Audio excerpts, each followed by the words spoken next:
for me, that's why one of the biggest messages I want to share is not to just kind of be thinking that irregular periods and night sweats and hot flashes are the things to be looking out for. Some women will generally, move through this stage very quickly. And so those signs might show very, very quickly. But for others, and this transition through the menopausal years and then into post-menopause, it can take 3 to 15 years before you actually hit the day of menopause. And the day of menopause is the day after 12 months since you had your last period.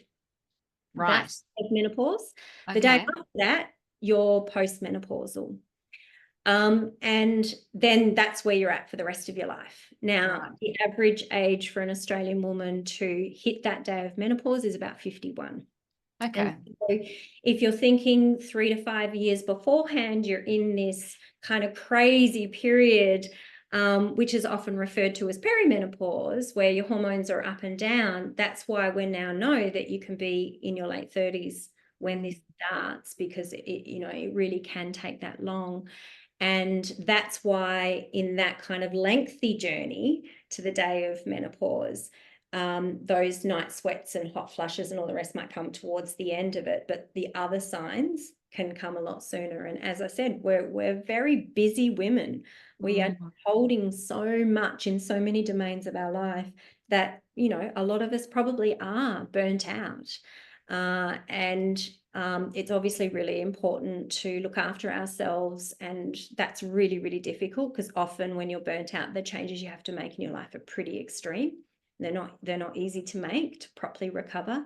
It's not just, having a cup of chamomile tea and meditating for 5 minutes. Done. I used to fix everything. Exactly. It's not just going away for a weekend. It's not something that a couple of good night's sleep will solve. And this is the real challenge. And it's definitely the challenge that I had as a business owner. How do I actually, ideally I would have avoided burnout, but how do I recover from this when I've got all of these responsibilities? And I do believe it was delayed because my doctor and my specialist, I'd had a hysterectomy, which is, I guess, another kind of challenge, that I kept my ovaries. You don't go straight into full menopause, but you tend to start the perimenopause journey earlier. And my GP and my gynae who did the surgery never told me that I would start perimenopause earlier. And even when I spoke to them about some of the symptoms I was experiencing, they never suggested it. It was kind of my own research and my own epiphany where I realized what was going on. But that was a good 4 years, I'd say, into the process of being menopausal. And that's why I think, overcoming burnout had that added layer, I think it delayed it, not knowing and not being able to kind of take the appropriate kind of measures and things. But yeah, I think if we go back to some of the symptoms that I think are most challenging for business owners, because they're the people that we're talking to, is how do you run a business when you're just simply not as sharp as you used to be, where you can't remember things. Sometimes I often joke with my friends that together we can construct a decent sentence, but alone we can't. Because things like word finding is often a challenge. It's that tip of the tongue, like I know the words in there, but I can't think of it. And for those of us who have been heavily reliant on our brains and our language, our ability to communicate, our ability to think, problem solve, plan, implement, all of that kind of function, executive functions, when that starts to be jeopardized, it's actually really quite frightening, very, very frustrating. It goes on so long that you wonder if you'll ever kind of be the same again. And it does actually impact your capacity to run your business. It certainly did for me. I just didn't have the I feel like it's such a confidence dent as well. Huge. I mean, the amount of times that I, in my role, hear from women like, where has that woman gone? And they're referring to this past version of themselves who's, you know, got a really sharp, quick mind, huge capacity to cope, to juggle, to remember. You know, they're maybe even killed, may not, I mean, they may be even killed, but not everyone's even killed beforehand. But the emotion kind of regulation stuff that comes. I haven't been even killed for a decade. Forever, since puberty. Yeah. But you know, the other common experience is the fluctuating emotions, because we've got fluctuating hormones. And you know, I've heard this kind of phrase called menorage.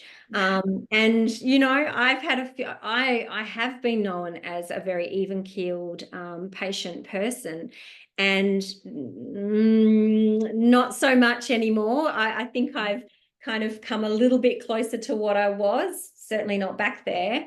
I've got less tolerance for bullshit. I'm way more assertive. So there's some really cool things that happen. I was just about to say, this sounds positive. I'm glad we've got a couple of positive things. And there is, and I do want to speak to them. But this period of time, I mean, yeah, I've given people a serve really, really quickly. You know, because I've gone from 0 to 100. Some of the trickier stages of this transition. But yeah, when you get to the other side, and you know, I think there are some really cool things that are available to us. A lot of women, and the research certainly shows that there's quite an evolution in who we are and how we want to live our lives.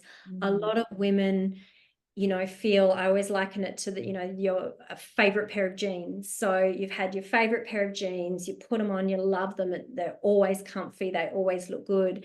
And then all of a sudden those favorite pair of jeans aren't comfortable anymore and they don't look good. Now, some women then go through that. Did they ever look good? Were they ever comfortable? And I like to remind them that yes, they did look good and they were comfortable, but we're evolving into a newer version of ourselves. And so with that, we need different jeans, because the old ones felt comfortable then, but they're not feeling so comfortable now. And so there is this real evolution where we kind of it's not like we totally discard who we were. We tend to kind of keep some of the good stuff, and we evolve some new stuff in terms of our identity, what we want from life, how we live. There's a very natural progression, and there's a biological explanation that we become more interested in pursuing our own interests. Our priorities we start wanting to prioritize ourselves. It can be difficult because there's still a heck of a lot of messaging that we receive as women that we're supposed to put everyone else first. And we have hormones that support us to do that until those hormones decline. And when they decline, the biological or evolutionary function they serve, which is to prioritize others, starts to decline. And that then creates this natural movement towards really wanting to focus on ourselves and contribute from what is, you know, true for us, and pursue our own interests and not be so accommodating and self-sacrificing. So they're really, really good things, but it is can be quite a disruptive process. This is when people leave relationships, they leave jobs, they start new careers, they start new businesses. You know, they do their eat, pray, love if they're going for the whole real kind of extreme version.